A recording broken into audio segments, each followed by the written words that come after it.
Hello, welcome back to the channel. Folks, I've been thinking lately about South Park, mainly from, you guessed it, the newly released game from THQ Nordic, South Park Snow Day, the next game in the New Kid Games, and it was great to hear truly a new South Park game was coming out, especially with Matt and Trey involved, but unlike the other two games, things were changing for better or worse. It was going 3D, it wasn't going to be an RPG at all, it would be a up to 4-player roguelike, and also, it was $40, and it took less than 6 hours to finish, and there's barely anything to the game, after waiting years for a sequel to The Fractured Butthole and Stick of Truth.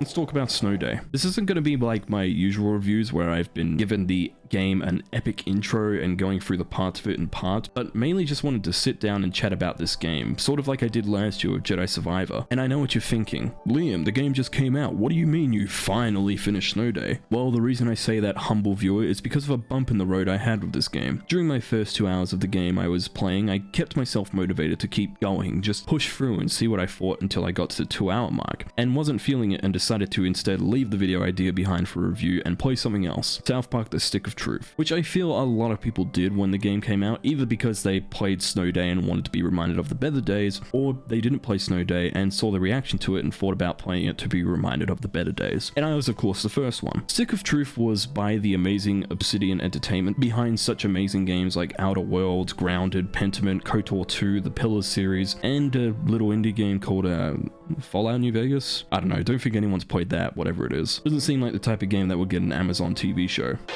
And I spent a good few hours in the game just reliving that. You can say it was nostalgia or something, but in this case, it really wasn't. Instead, it was just from the fact that South Park Snow Day is just not good. And I think everyone knew it wouldn't be as good from the get-go of the gameplay revealed, and what it was going to be. But I still wanted to stick it out, so after playing more of Stick of the Truth, I decided I wanted to get back to it and finish up the rest of the game, since it is pretty damn short. And honestly, I have to say, it just didn't make me want to keep playing, whether it was to get the rest of the achievements, or just to see what the end game was. I didn't care to continue after this game concluded. From lackluster enemy variety, piss poor weapons, crappy bosses, and not just literally, and all in all a story that doesn't even have a smidge of comedy I feel from the show and games. South Park Snow Days should have been something more, but felt like a real cash grab thanks to the popularity of South Park. Years ago when Matt Stone and Trey Parker helped to work on Stick of Truth and Fractured Butthole, they felt this love going into it, even with Fractured Butthole being a Ubisoft game surprisingly. Snow Day just felt like a lazy attempt at continuing with the previous game's fun and energy. A bare bones roguelike where you go through various levels where you more or less just defeat enemies, defeat more enemies, and then of course defeat the boss, which were usually really fucking easy, but annoying as shit. I think out of all of them, Kyle annoyed me the most, mainly because of his stupid fucking vines. Although,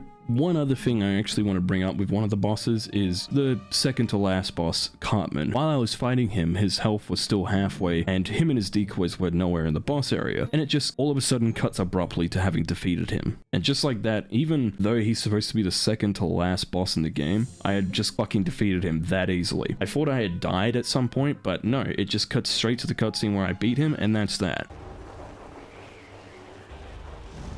Burn, new kid!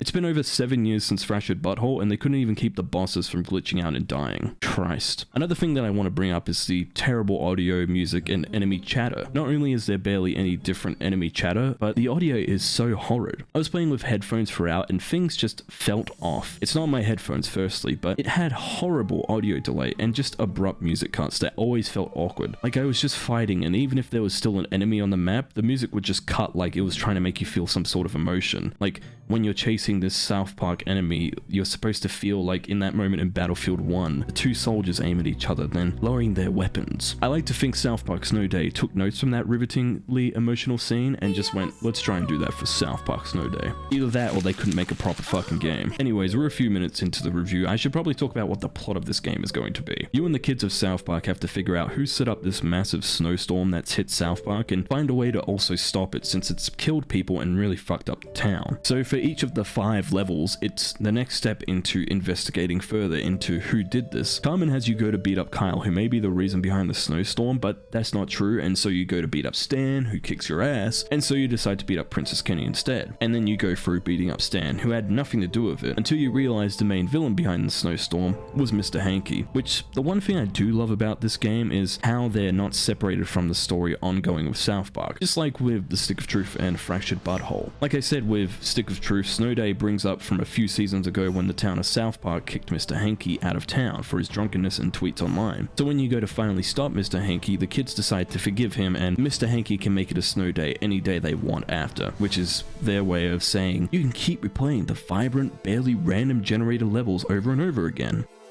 For what reason? I guess to play with your friends, but let's be honest here, how many people are really getting the game together to play this game? Especially when it didn't even hit 7,000 players launch day, or any day since. It's tough to say what else is wrong or right with this game, as since it's such a short game with no longevity, I can't keep going on. There is a season pass included with the game if you somehow were suckered into paying for that, but in the end doesn't matter when by the time all the content comes out of the game, no one will be playing the game, most likely dying quicker than Suicide Squad Kill the Justice League is.